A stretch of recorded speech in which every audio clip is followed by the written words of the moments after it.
This has been a wonderful experience for us. This will be a game that I'll never forget. You know, just the ending itself.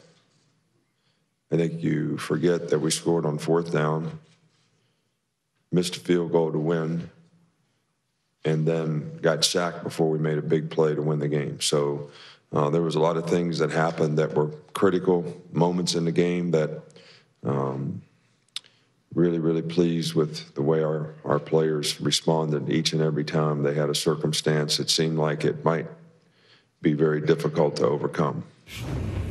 I think when a team wins a championship, I think you've heard me comment on it before, we won the state championship in 1968 in Monongah, West Virginia. Nobody knows where that is, and it's not a place you really need to go try to visit. And there's still a sign up that says we won the championship. In fact, somebody sent me a license plate, said 1968 state champs the other day. I don't know where it came from. I don't even know who sent it, but they found it someplace and sent it to me. And that still means a lot. And that team and those teammates and the feeling of accomplishment really means a lot. When you are a champion, you win a championship, you do it together, everybody realizes the sacrifices and the adversity that you had to overcome to do it and the hard work you put in to do it. And I think it's something that you never forget. It becomes a part of the legacy of that team. But I also think that if you're a competitor and you're a player, whether you're a coach or a player or any part of the organization, you know, in 24 hours, probably need to move on because there's another challenge. And basically you created a target for yourself in the future in terms of people who want to beat you.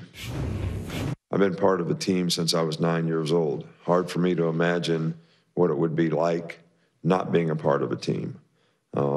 I enjoy the competition. I enjoy the players. I enjoy the relationships that you have, you know, on a team. And there's a lot of positive self-gratification for me to see these guys have success, not just on the field, but as people, as students, as players, to see them go on and be successful with their careers.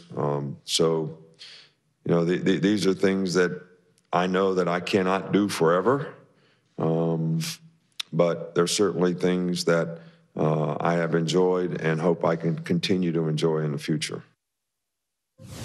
What a night. We're still talking about it, and we may be talking about this one for a very long time. We welcome in Greg McCelroy, who is still at the scene of the national championship game. Greg, thanks for the time, and I know we were together during the entire game, but with a little bit of sleep, and I emphasize a little bit for you, put into perspective the improbability of what we all witnessed.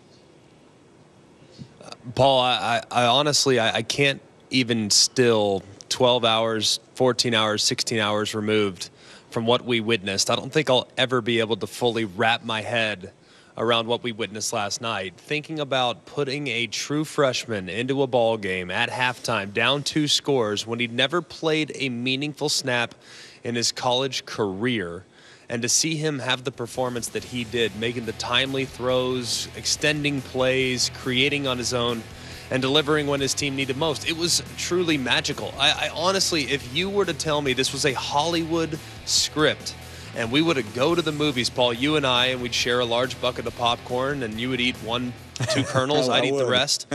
We would sit there and we would watch this and we would walk out because he said, there's no way that's possible. This is ridiculous.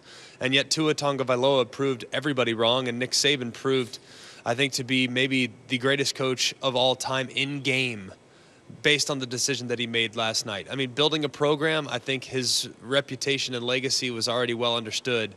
But in-game situations, the last 2 national championships that he's won, 2 incredible strategic decisions with the onside kick in 2015 against Clemson and then changing quarterbacks at halftime.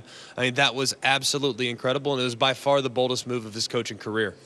Greg, let's get a little bit inside of that because certainly you had heard a lot last week. What was going on in terms of Tua, and what do you think the parameters were by Saban and Brian Daboll in terms of what and when and how to get him into this game if necessary? Well, the way I've always interpreted Tua Tagovailoa is, look, if things are going south, like it would be for any quarterback, then he was always available and would be able to step in if need be. And the way I understood it even further was that over the course of bowl practice, his advancement after getting some additional time with the starters during the first couple practices in the bowl season, he lit it up. And everyone was kind of left saying, my goodness, I mean, this guy could, in theory, go in and play in a semifinal or a national championship setting, and we wouldn't miss a beat. And if anything, maybe the passing game would take a step forward. So the way I always understood it is that if Jalen was struggling seeing the field and if they were having a difficult time controlling the line of scrimmage, which they were in the first half, then the path of least resistance would be through the air. And Jalen Hurts was just not seeing the defense well enough last night to be able to put that offense in a successful position via the passing game. So that's why Tua had to go in. They had no choice. And really, you look at him, it wasn't perfect by any stretch of the imagination. And I think some of the hesitation, everyone, and I've talked to a lot of people and people that have been following this situation from afar, they ask the question, well, why didn't they make this move earlier? Well, look at the game management that Jalen displayed in the Clemson game. He handled the situation very well. Yeah, there were some misses on some deep passes, but he didn't make any mistakes, and they won the game handily. Last night, they had to make some plays. That was what it all came down to. Now, Tua did have his fair share of mistakes as well. The first play in overtime, that sack, you can't do it. He made up for it, which is fantastic, and that's what he was able to do time and time again. But you can't take that sack. The interception, trying to throw it away as he's working to his left, not throwing it high enough, it results in a sudden change. Great job by the defense getting the ball right back. But there were a couple blemishes throughout that performance last night that still made you understand why Nick Saban and this offensive staff had a little bit of doubt when it came to whether or not Tua was ready for that spotlight. But I knew they believed in his playmaking ability, and that was on full display.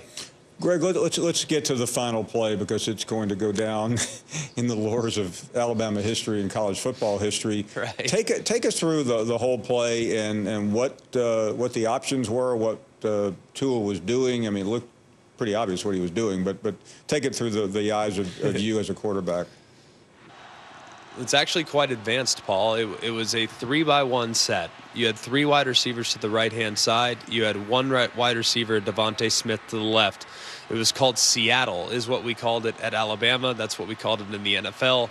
It's a very common vernacular for a 4 vertical route. So you have 4 receivers that are all going vertical on the passing tree. If you look on the right-hand side, there were 2 wide receivers inside. One runs what you call a deep crossing route over. The second has the option to split the 2 safeties. The outside stays on the outside on the go route, and then the left side outside stays on the go route down the left side. What Tua did was extremely advanced. What Georgia was in defensively was what we call a cover 2. You have 2 safeties deep. You have 5 defenders underneath. The corner on the left-hand side was responsible for the flat, the underneath throws to the left-hand side. The safety, in theory, was responsible to get over the top of Devontae Smith, and he really should have tried to make a play on it. Unfortunately for Dominic Sanders, Tua Tagovailoa kept his eyes to the right as long as humanly possible, which forced that safety to drift a little bit in that direction, and then he threw an absolute dart on the go route down the left-hand side. It wasn't a big blooping aerial ball where the safety could recover. It was a line drive, a little bit of trajectory with some air underneath it, but it was perfectly in stride. I mean, you can't draw it up any better. Incredibly advanced job by Tua, understanding that you can manipulate that backside safety. A senior at that, by the way, that backside safety, and knowing that he had enough room to squeeze that football in down the left side. It was more advanced than people are letting on, and I think that the execution was just off the charts. From a degree of difficulty, I mean, maybe with nobody watching in practice versus the situation that Alabama was in.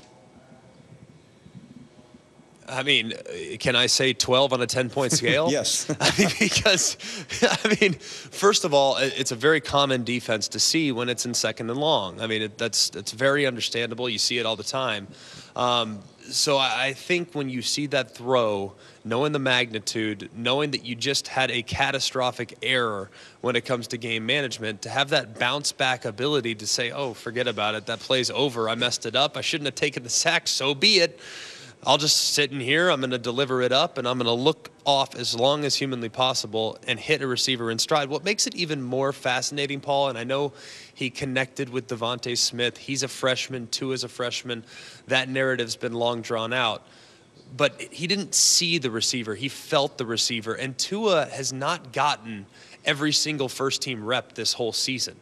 He's gotten minimal first-team reps with the first-team wide receivers and the guys that would rotate in there. So for him to have that much feel and to be able to see where the wide receiver is going, know where the landmark is, the difficulty is off the charts. And knowing the stakes, that only exponentially increases the amount of difficulty too. And knowing that you're working between two veteran defenders, one at corner, one at safety, that makes it even tougher. So just kudos to Brian Dable for the call, and kudos to Jalen Hurts for being supportive from the sideline, and kudos to Tua Tagovailoa delivering an absolute dime when the team needed it more than anything. Let me ask you to talk about the Alabama defense for a second and the difference between what we saw half 1 to 2 and also the impact or effect it had on Jake Fromm, who was pretty phenomenal for most of the game. Yeah, and Fromm, look, you can't pin this on him. I mean, there were a few mistakes that he made, sure. Had a couple interceptions, one on a tipped ball, which was more unlucky than it was bad.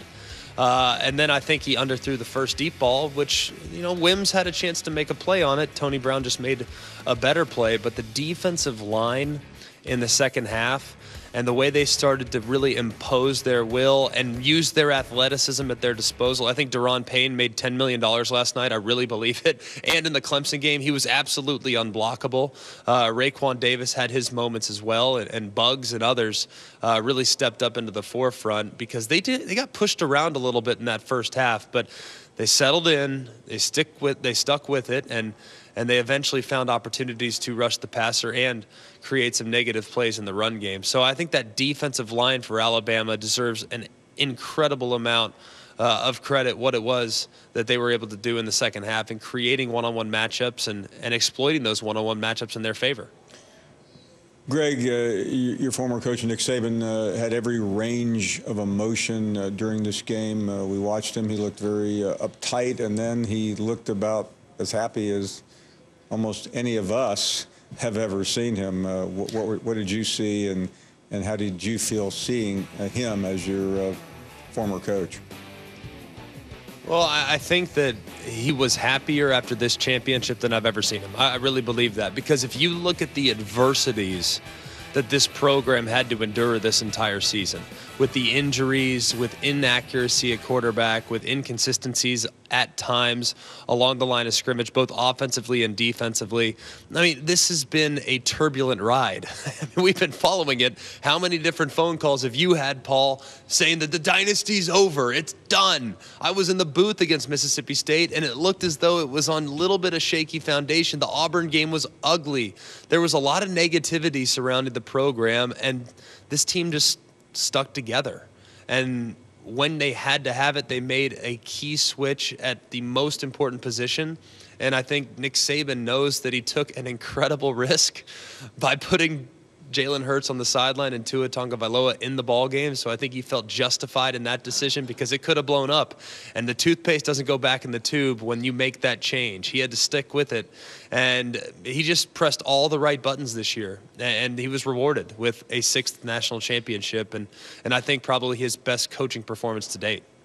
Great stuff. Spent the evening watching the game on the film room, and you were nice enough to join us here today. Greg, many, many thanks. We will talk soon. I'm going to miss you, Paul. Great stuff. And it is still, and I think Greg said it best, we're still in the embryonic stage of trying to figure this thing out. And that's our job in the media, to analyze. And Greg was so brilliant last night in the moment on our film room.